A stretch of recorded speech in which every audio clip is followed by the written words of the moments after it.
Welcome to the deep dive. Today, we're unraveling a truly fascinating topic that might just redefine what you think of as a niche market. We're talking about the global pet apparel market. That's right, clothes for pets. Exactly. And the sheer scale and growth here are, well, they're genuinely astonishing. It's an incredible story. And for this deep dive, we've basically pulled key insights from global pet apparel market trends and forecasts by cognitive market research. Our goal is really to get beyond just the numbers. We want to uncover the significant trends, the surprising drivers, and what this unique expanding market really tells us about consumer behavior worldwide. Precisely. What's so compelling about pet apparel, I think, is how it acts as this very specific yet powerful indicator of broader shifts.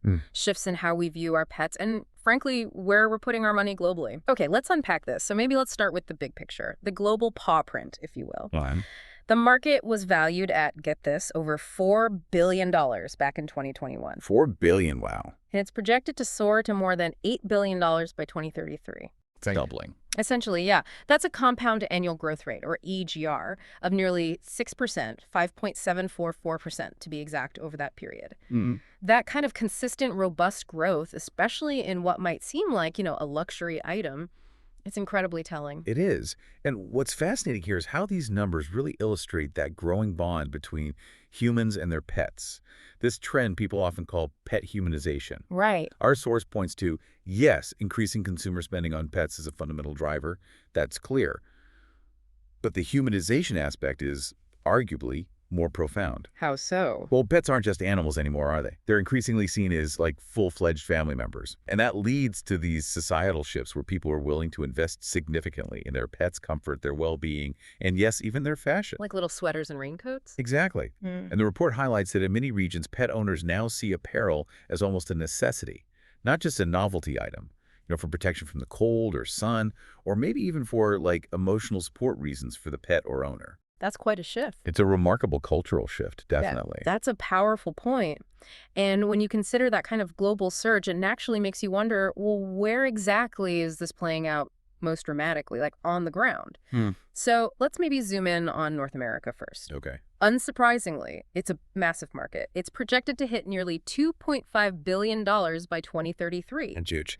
And growing at a solid 5.5% CAGR. The U.S. and Canada are, of course, the biggest contributors there, growing steadily. That makes sense. But here's where it gets really interesting. Something quite surprising from the report, I thought. Oh. Mexico. Oh, okay. Yeah. While it's a smaller slice of that North American pie, its growth rate is notably higher than its neighbors. It's clocking in at over 7% CAGR. 7.227%, actually. Wow, over 7%. Yeah, that's almost 2 full percentage points higher than the U.S. figure. It really suggests a sort of dynamic story unfolding there. That rapid acceleration in Mexico is a fantastic insight. It really is. It maybe suggests a more recent surge in pet ownership, or perhaps those humanization trends are taking hold faster there. Should be. Maybe fueled by, a burgeoning middle class that now has the disposable income to embrace these types of purchases. Yeah, that makes sense. It's a clear signal that the drivers of this market aren't static. They're definitely evolving across different economies. Yeah. And speaking of established markets, still finding new avenues.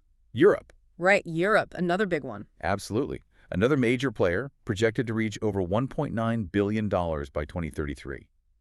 The UK, interestingly, really dominates the European pet apparel scene. Oh, yeah. Yeah, it boasts the continent's highest CAGR, over 6.3%. So really strong growth there. Higher than the overall European average, then. Exactly. Germany also shows robust growth, around 5.96%. France maintains steady, if slightly slower, expansion at just over 5%. And the report also mentions, varied but generally expanding markets across other European nations too. Italy, Spain, Sweden, Denmark. It reinforces that continental trend towards pet-focused spending. So widespread growth, but with some definite leaders like the UK. Precisely.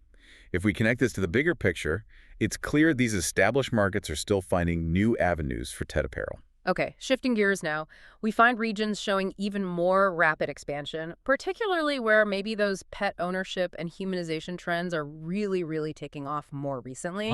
Like Asia Pacific. Exactly. Asia Pacific has an even higher overall CAGR, over 6.3%.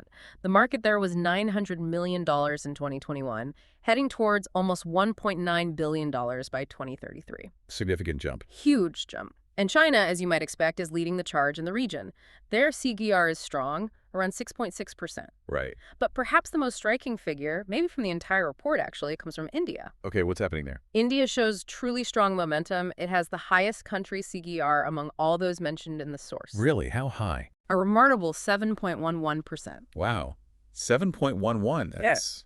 That's astonishing growth. Isn't it? It just indicates a significant and rapidly expanding pet-owning population there, really embracing this. India's growth is certainly something to watch then. Wow.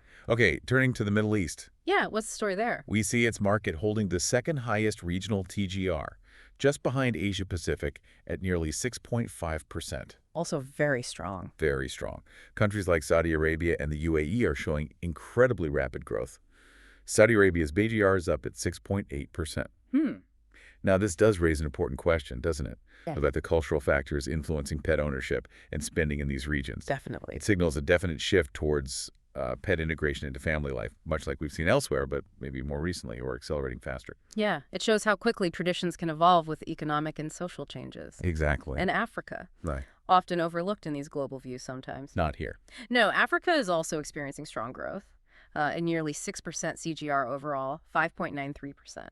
Nigeria, in particular, is a significant driver. Its pet apparel market is projected to more than double by 2033, growing at over 6.6% CGR. Nigeria, interesting. And South Africa is also expanding significantly, with a CGR around 6.4%. So these emerging markets really show the global reach of this humanization trend. It's not just a Western thing. Not at all. Okay, one more region, South America. Right. What's the picture there? It's also a rapidly growing market for pet fashion. The regional CGR is solid, over 5.3%, 5.39% specifically. Yeah. Brazil really stands out as the dominant player there. It's projected to nearly double its market size by 2033, growing at about 5.75%. Big country, big market. Exactly. But we also see consistent expansion across other diverse economies, too. Argentina, Colombia, Peru, Chile are all mentioned. It demonstrates broad regional participation. It's interesting to see consistent growth across such diverse economies here. It really emphasizes how universally pets seem to be becoming more central to our lives. I think so. So let's try and pull this all together. What does this all mean for you listening in, and maybe for how we view the global economy? What we've seen from these numbers, I think, is a story of just robust expansion, strong demand across all regions. You've got established markets like North America and Europe still finding new ways to grow. And then you have this rapidly rising adoption in emerging markets. Asia Pacific, South America, the Middle East, Africa.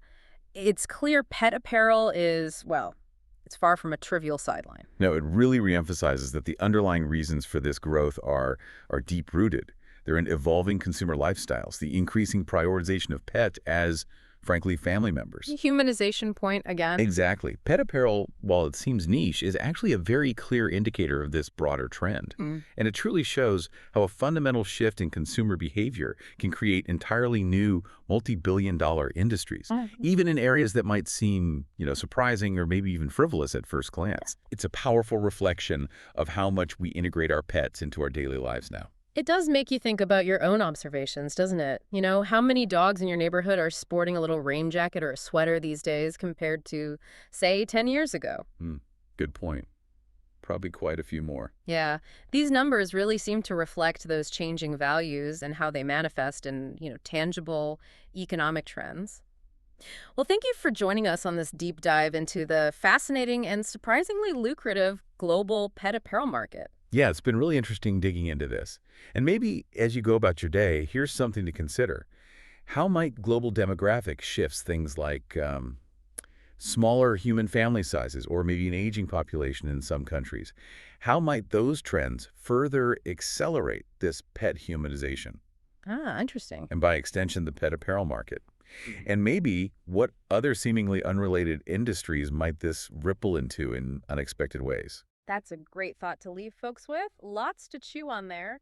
Until next time, keep exploring, keep questioning, and keep taking a closer look at the topics that make our world so interesting.